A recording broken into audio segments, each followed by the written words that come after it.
Guys, I'm Steph Duncan, and today I'm going to be talking about the female body and society's opinion of it. Joining me today are my friends Lillian and Bella. So if I giggle a little bit, that's probably why. Okay, to start us off, what do you think when you view yourself in a mirror? When the word beauty is brought up, what image comes to your mind? Why do we think that these images and these thoughts are what they are? For what reason?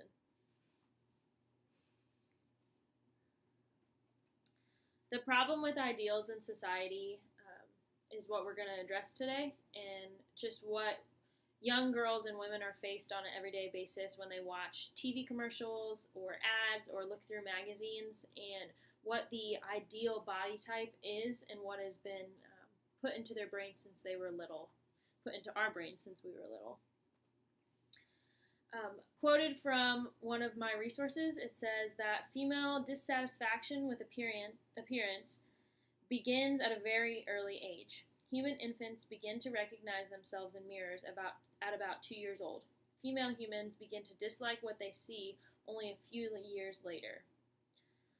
And then it goes on to say that the current media ideal of thinness for women is achievable by less than 5% of the female population.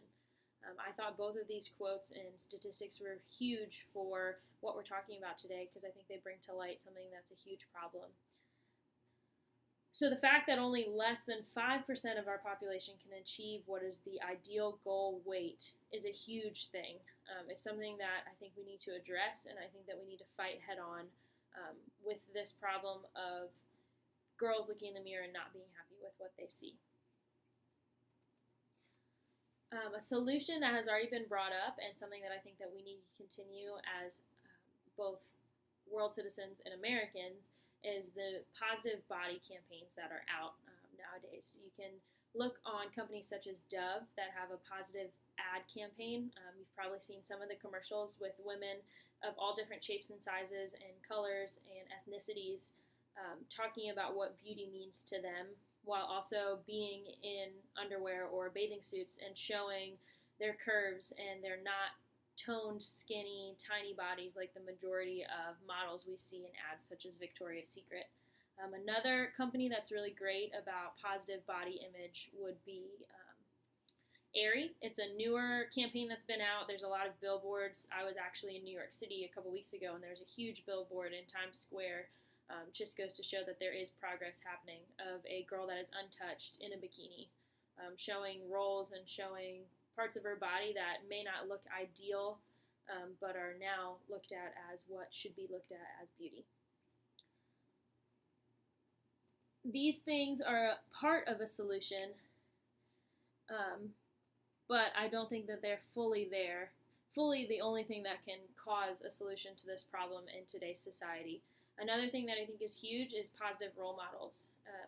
There's a lot of female actresses and celebrities and athletes that are out there now talking about this problem in society.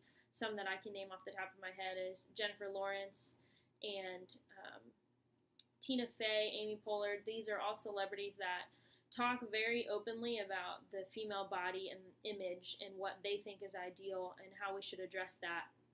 A lot of them also help to give to these campaigns like Dove and like Aerie, to give money to places like the Girl Scouts to help fund for mentors of women to come and talk to these girls and show them that they don't have to look like what the ads tell them they have to look like, and that they can be themselves, and to be excited about being healthy and eating a good diet and being strong rather than just focusing on being skinny. A lot of these celebrities are the women that we should be pointing our daughters and our younger sisters and to girls that we know from school to look at, because these women are okay with the way their bodies look. Yes, they're very open about their struggles and the things that they've had to do to try to fit into Hollywood, but they will be the first to tell you that they don't think that skinny is the only thing that's beautiful. The call to action for us as Americans and as women and as fellow sisters is to not only point these women, these young girls, to celebrities and people in power, but to also point them at us we should be also looking at ourselves in the mirrors and seeing ourselves as beautiful. And to start that out, I think a huge thing would be for us to focus on being strong and to being healthy, and not so much of what size am I and what can I fit in. And so the two things that I would say would be the solution to this, and what I'm calling you guys to look at and kind of persuade you to think about, is how do you look at yourself? Are you looking in the mirror and are you okay with what you look like? Do you think that you're beautiful? How can you start to change that definition for yourself, and how can you start showing people around you that beautiful looks this way and not what the media is telling you to look like?